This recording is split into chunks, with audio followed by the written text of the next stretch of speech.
அனைவருக்கும் வணக்கம். என் லைஃப்பில் இந்த மாதிரி ஒரு பெயின்ஃபுல்லான ஒரு சுச்சுவேஷனை நான் ஃபேஸ் பண்ணதே கிடையாது. மனசு முழுக்க வலி வலி மட்டும்தான். இந்த சுற்றுப்பயணத்தில் என்னென்ன மக்கள் பார்க்க வராங்க, அதுக்கு ஒரே ஒரு காரணம் தான், அவங்க என் மேலே வச்சிருக்கிற அன்பும் பாசம். அந்த அன்புக்கும் பாசத்துக்கும் நான் எப்பவும் கடமைப்பட்டிருக்கிறேன்.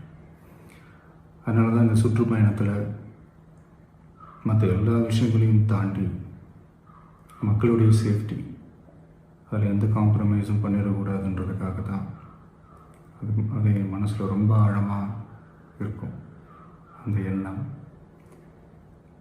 அதனால தான் இந்த அரசியல் காரணங்கள் எல்லாத்தையும் தவிர்த்துட்டு ஒதுக்கி வச்சுட்டு மக்களுடைய சேஃப்டி மட்டும் மைண்டில் வச்சுக்கிட்டு அதுக்கான இடங்களை சூஸ் பண்ணுறது, அதுக்கான இடங்களை பார்த்து பெர்மிஷன் கேட்குறது, போலீஸ் டிபார்ட்மெண்ட்டில் அதை ரிக்வெஸ்ட் பண்ணி கேட்போம். ஆனால் நடக்கக்கூடாதது நடந்துருச்சு. ஆனால் மனுஷன் தானே, அந்த நேரத்தில் அத்தனை பேர் பாதிக்கப்பட்டு இருக்கும்போது எப்படி அந்த ஊரை விட்டுட்டு என்னால் கிளம்பி வர முடியும்? நான் திரும்ப அங்கே போகணும்னு இருந்துச்சுன்னா அதை ஒரு காரணம் காட்டி அங்கே வேறு சில பதட்டமான சுச்சுவேஷன்ஸ், வேறு சில அசம்பாவிதங்கள் அந்த மாதிரி எதுவும் நடந்துடக்கூடாதுன்றதுக்காக தான் நான் அவாய்ட் பண்ணேன்.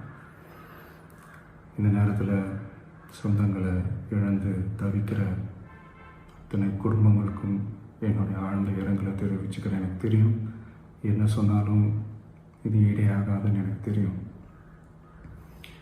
ஹாஸ்பிட்டலில் ட்ரீட் பண்ணிகிட்ருக்கிற எல்லாருமே சீக்கிரமாக க்யூர் ஆகி வரணுன்றதை இந்த நேரத்தில் நான் வேண்டிக்கிறேன்.